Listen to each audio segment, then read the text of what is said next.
Bonjour à tous, on cherche tous une recette de cookies croustillants à l'extérieur et bien fondant à l'intérieur. Eh bien, la voici. Je vous propose aujourd'hui cette recette facile, gourmande et inratable. On commence par découper 100 g de beurre en petits dés. On ajoute 120 g de sucre. Alors ici, c'est du sucre de coco que vous pouvez remplacer par du sucre roux ou du sucre blanc. J'ajoute également un sachet de sucre vanillé. Et je travaille le tout ensemble à l'aide d'une maryse jusqu'à obtention d'un beurre pommade. J'ajoute ici un œuf entier et je vais également ajouter une cuillère à soupe de maïzena. Ensuite, je vais fouetter le tout quelques minutes au fouet jusqu'à obtention d'un mélange bien homogène. Ici, j'ai 200 g de farine à laquelle j'ai ajouté une pincée de sel et une cuillère à café de levure chimique.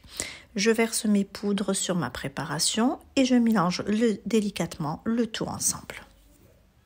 Je laisse la pâte de côté et je vais donc prendre 50 g de noix de pécan que vous pouvez également remplacer par le fruit sec de votre choix.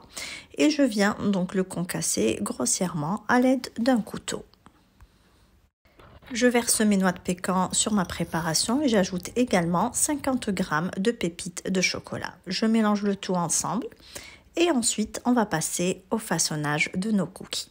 Donc je commence par prélever une petite cuillère de pâte que je roule entre les mains pour donner une forme assez ronde et je dépose le tout sur une plaque recouverte de papier sulfurisé. Je continue ainsi jusqu'à épuisement de ma pâte.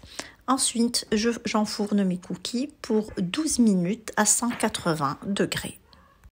À la sortie du four, encore tout chaud, je prends donc, là pour ma part, c'est un ustensile pour faire la galette ou le kessra.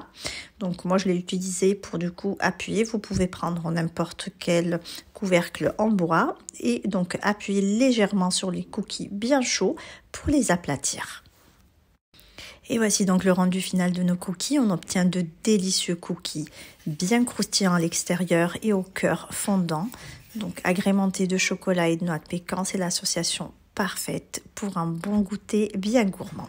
Ici, on arrive à la fin de notre recette. J'espère que celle-ci vous a plu. En tout cas, si vous avez aimé, laissez-moi vos avis en commentaire et n'hésitez pas à partager la vidéo autour de vous.